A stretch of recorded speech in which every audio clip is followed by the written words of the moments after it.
Bitcoin is the first and most popular digital currency in the world, which was created in 2009 by an unknown person or group named Satoshi Nakamoto.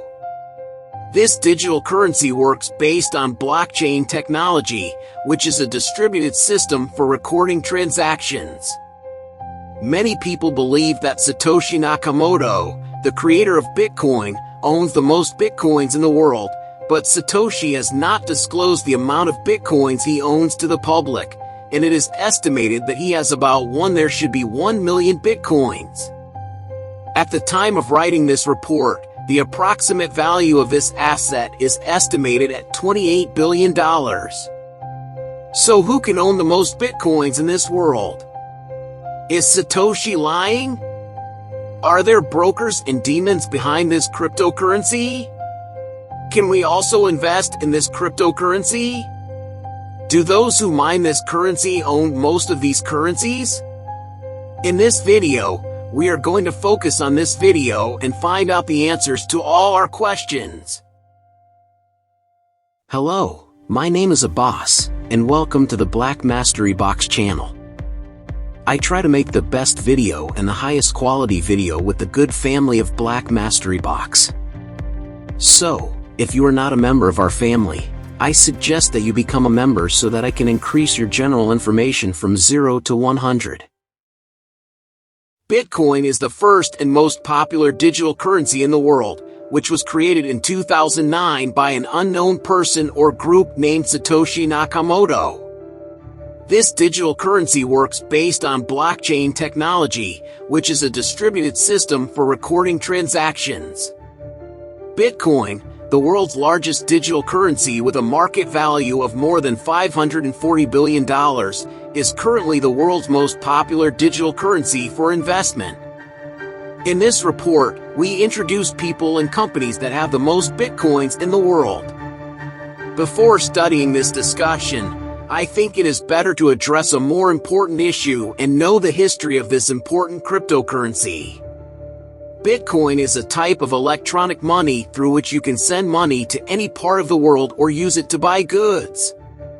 The two basic features of Bitcoin, i.e., being decentralized and not being able to print more monetary units, are important achievements compared to today's money, which paved the way for a new economic system to emerge in the future. You can consider Bitcoin as an investment tool, and use it to transfer your currency and even buy from online stores.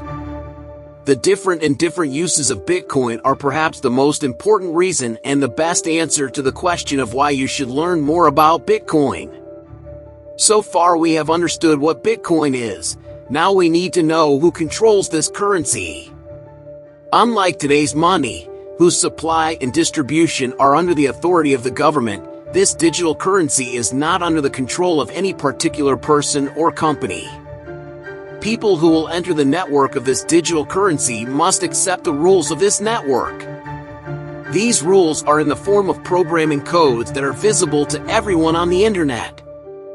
There are many groups in the Bitcoin network, among the most basic of which we can mention miners, developers, and network nodes.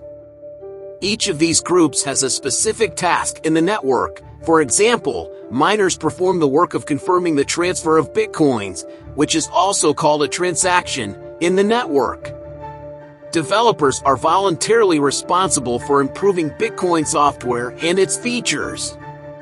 Nodes also store and maintain the history of transactions in the network on hard drives. Basically, Bitcoin is not under the control of any of these groups, governments, or a specific person, and the cooperation of multiple groups in the Bitcoin network makes its life and growth sustainable. But why should this complex system exist? What is wrong with banks and old financial systems that lead people to use Bitcoin? I hope you have liked this video so far. Don't forget, I will be very happy if you like it. Let's start from here. What is the plan and purpose of Bitcoin, and what is going to happen in the future? In short, the purpose of creating Bitcoin is to transfer or store money safely. For this reason, it can be considered a safe payment and banking system.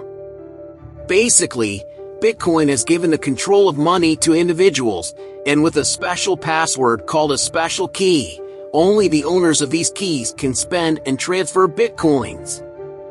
On the other hand, digital currencies have always faced a big problem, which is called double spending.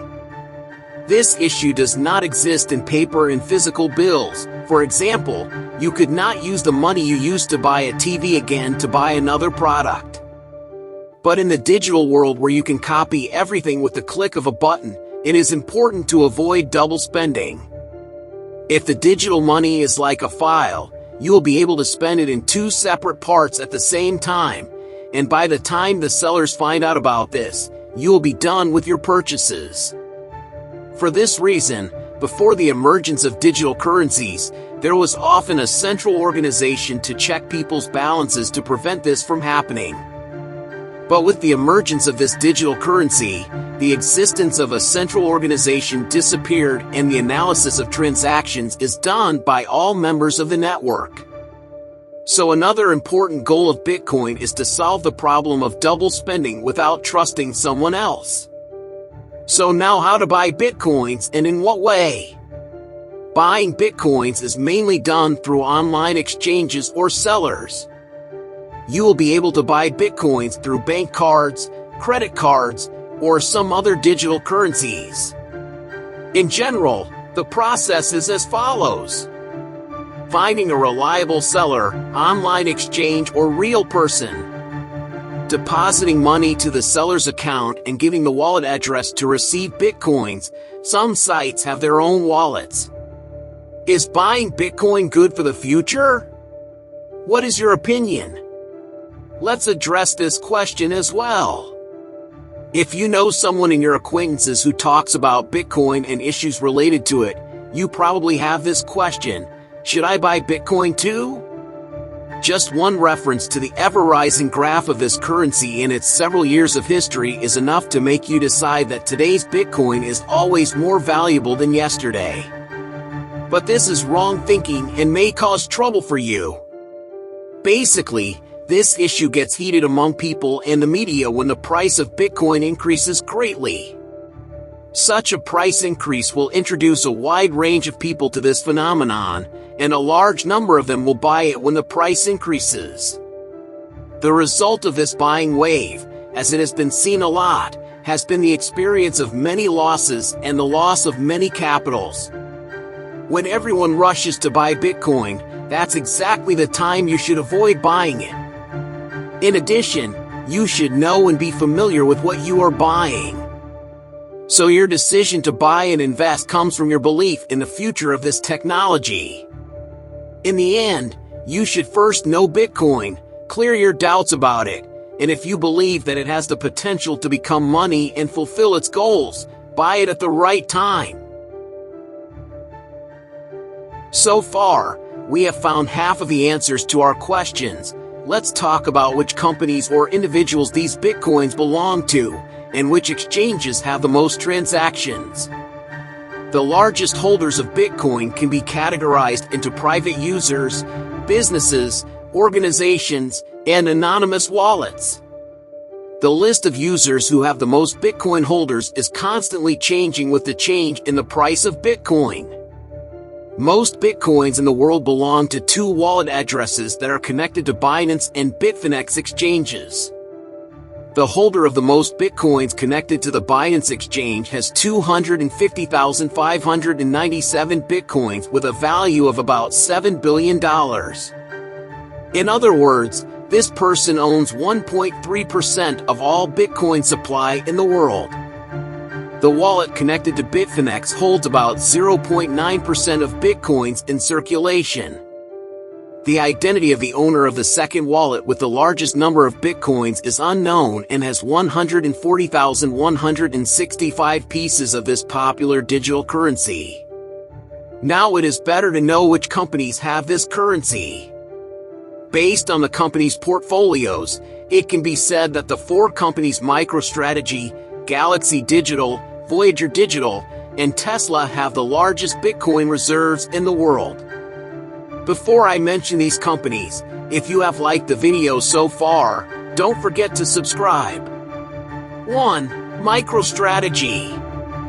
MicroStrategy has chosen Bitcoin as its primary reserve asset.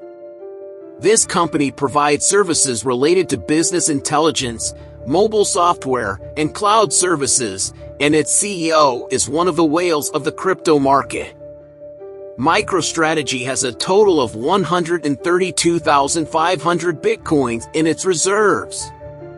With the fall in the price of Bitcoin in 2022, the value of the company's assets decreased greatly. Michael Saylor, CEO of MicroStrategy, has claimed that the company buys $1,000 worth of Bitcoins every second. 2. Galaxy Digital. Galaxy Digital, which is owned by Mike Novogratz and a commercial bank asset that is also involved in cryptocurrencies, has about 16,400 Bitcoins. Novogratz has previously worked with commercial businesses such as Block One and BlockFi and is one of the backers of this digital currency. 3. Digital Voyager. Before last year's series of bankruptcies in the cryptocurrency world, this cryptocurrency broker had about 12,260 Bitcoins. Voyager Digital became one of the victims of the fall in digital currency prices and declared bankruptcy in July 1401 with Chapter 11. 4. Tesla. The automobile company announced in July 2022 that it had sold 75% of its Bitcoin reserves in the second quarter of this year. Although the exact amount of Bitcoin stored in Tesla is not known, in the fourth quarter of 2022 earnings statistics, the figure of the digital assets section of the company's balance sheet is listed as $2.56 billion. This video is over. I hope you like this video. Support me by liking and subscribing.